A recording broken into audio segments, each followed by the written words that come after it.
প্রিয় সাংবাদিক ভাইরা, আসসালামু আলাইকুম।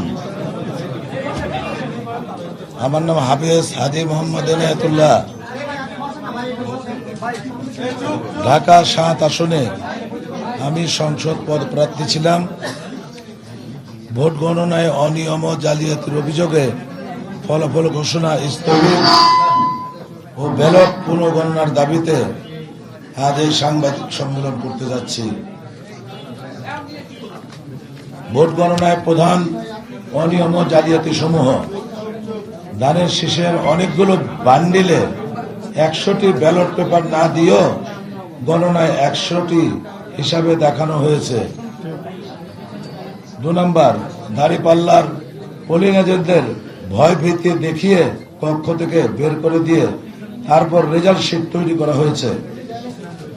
দাঁড়িপাল্লা এজেন্টদের আপত্তি অপেক্ষা করে অনেক পোলিং এজেন্টদের রেজাল্ট শিটের মূল কপি সরবরাহ করা হয়নি। ভোট গণনার সময় গণনার মাঝামাঝি এসে ম্যানিপুলেট ও রিগিং এর উদ্দেশ্যে গণনাকে অহেতুক দেরি করা হয়েছে। কাউন্টার পার্টে এজেন্টদের স্বাক্ষর নেওয়া হয়নি। প্রিজাইডিং অফিসারদের এই সমস্ত অনিয়মকে তুলে ধরে 12/2/2026 অর্থাৎ গতকাল রিটার্নিং অফিসার কার্যালয়ে লিখিত আপত্তি জানানো হয়েছে। সার্বিক এই সমস্ত অনিয়ম আমার নির্বাচনী এলাকার ভোটারদের রায়ের সঠিক প্রতিফলন হয়নি। ভোট পুনর্গণনা হলে এই সমস্ত অনিয়মের সত্যতা প্রকাশিত হবে ইনশাল্লাহ। সঠিক ভোট সংখ্যা জানা যাবে। ভোট কিন্তু দেওয়া হয়েছে, এটা ভোট ইঞ্জিনিয়ারিং করা হয়েছে গণনার সময় আমাদের রেজাল্ট, প্রথম দিকের রেজাল্টগুলি সুন্দরভাবে আসতেছিল। হঠাৎ করে দেখা গেল ১-২ ঘন্টা রেজাল্ট সরবরাহ বন্ধ হয়ে গেল, প্রচার বন্ধ, স্থগিত করে দেওয়া হয়েছে। অদ্যাবধি পুনরায় আপনার আমাদেরকে রেজাল্ট জানানো হয়নি।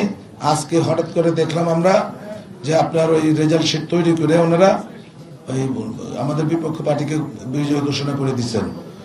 কিন্তু সন্দেহ হওয়ার কারণে গতকাল রাত্রেই আমরা একটা অভিযোগ দায়ের করছিলাম যে ভোট আমাদের সাথে করানো হোক, আমাদের মনে হচ্ছে এখানে কোন রকম ম্যানিপুলেট করা হচ্ছে, এটা বলে আমরা একটা অভিযোগ গতকাল রাত্রেই দিয়ে দিছি।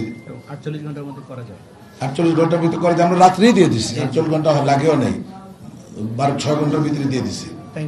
আমরা আশা করি আপনারা মিডিয়ার মাধ্যমে সত্যতা তুলে ধরবেন এবং যাচাই বাছাই করে নির্বাচন কমিশনারকে প্রেসারাইজ করে পুনর্গণনার ব্যবস্থা করবেন ইনশাল্লাহ। তাহলে জাতীয় দেশের জন্য একটা মঙ্গল পথ বয়ে আনবে। কারণ আমরা অনেক রক্তের বিনিময়ে আমরা একটা নতুন দেশ পেয়েছি। এই দেশটা আবার সেই পূর্বের অবস্থাটা চলে যাক, বিগত সরকারের আমলে যেরকম নির্বাচন হয়েছে সেরকম নির্বাচনের নজির দিয়ে আসুক, এটা আমরা কারো কাছে আমাদের কাম্য নয়। এটা আপনারাও চাবেন না নিশ্চয়ই।